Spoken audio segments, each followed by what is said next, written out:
আসসালামু আলাইকুম।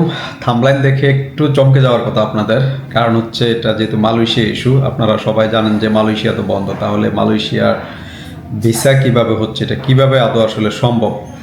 তো প্রথমে আমি আপনাদেরকে একটু বেসিক ইনফরমেশন দিয়ে দিই, যেটা হচ্ছে মালয়েশিয়া কিন্তু টোটাল 13টি অঙ্গরাজ্য ওনাদের, মানে বলা চলে 13টি রাজ্য নিয়ে হচ্ছে মালয়েশিয়া গঠিত।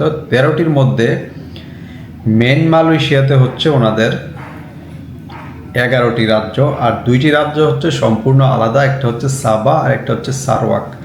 তো সাবা সারওয়াক অনেকেই নাম শুনছেন, কিন্তু যাওয়ার ব্যাপারে কতটুকু আগ্রহ ছিল আপনাদের সেটা আমি জানি না।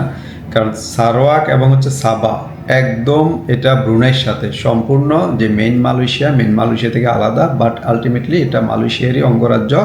মালয়েশিয়া থেকে সমস্ত কিছু পরিচালিত হচ্ছে, কিন্তু সাবা সারওয়াকে আর মেইন মালয়েশিয়াতে আসা যাওয়া একটু পার্থক্য আছে, যেটা হলো যে আপনি যদি মালয়েশিয়া যান তাহলে আপনার ফ্লাইট কিন্তু মালয়েশিয়াতে হচ্ছে, আর যদি সাবা সারওয়াকে যান আপনার ফ্লাইট কিন্তু সাবা সারওয়াকে হচ্ছে, সম্পূর্ণ আলাদা ডেস্টিনেশন।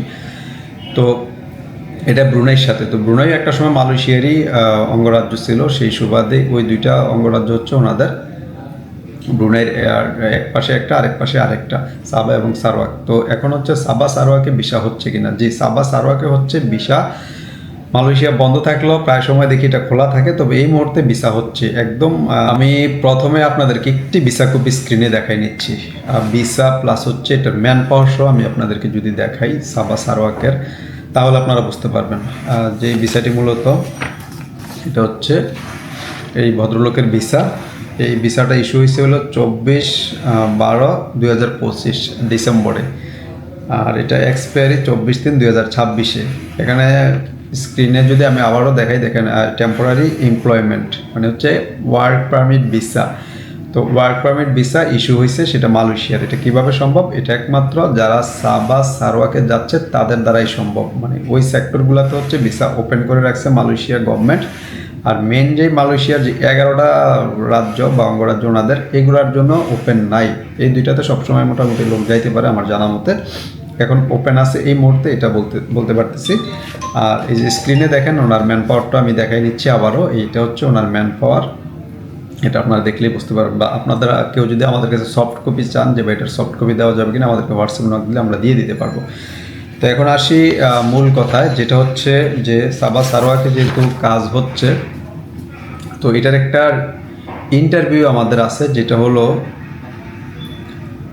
গাড়ির ওয়ার্কশপ এবং হচ্ছে সার্ভিস সেন্টারের জন্য কিছু লোক প্রয়োজন। গাড়ির ওয়ার্কশপ এবং হচ্ছে সার্ভিস সেন্টার, সেটা হচ্ছে সাবা সারওয়াকে। তো সাবা সারওয়াকের যে পজিশনগুলো, 5টা পজিশন আমাদের এখানে আছে, যেটা হলো প্যানেল বিটার্স। এটা পার থেকে গাড়ির বডির ডেন্ট নক করা, ক্ষতিগ্রস্ত অংশ পরিবর্তন করা, প্যানেল শক্ত, তার মানে হচ্ছে গাড়ির কাজ জানা লোক লাগবে, এটা বোঝাই যাচ্ছে। রিঅ্যালাইনমেন্ট, চেসিস ফ্রেম সঠিকভাবে সোজা রিঅ্যালাইনমেন্ট এগুলো করা আর কি। তো এই 20 থেকে 45-এর মধ্যে বয়সের কন্ডিশন এটা দিয়েছে। বেতন হচ্ছে 2200 RM মালয়েশিয়ান রিঙ্গিত, 2200 রিঙ্গিত হচ্ছে আপনি এটাতে পাবেন।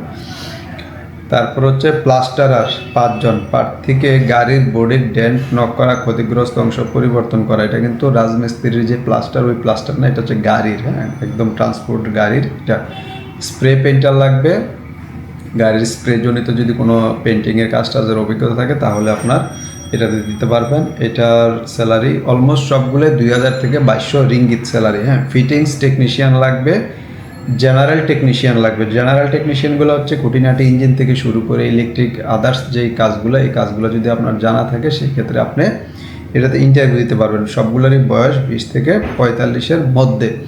তো এটার ইন্টারভিউ হচ্ছে আমাদের 28 তারিখ। যদি এটা জেনারেল কোনো কাজের হইতো সেই ক্ষেত্রে হয়তো বা এটা ডেলিগেট ইন্টারভিউ লাগতো না, এমনি বই হয়ে যেত, মানুষ বিশ্বাস করে যেতে পারতো।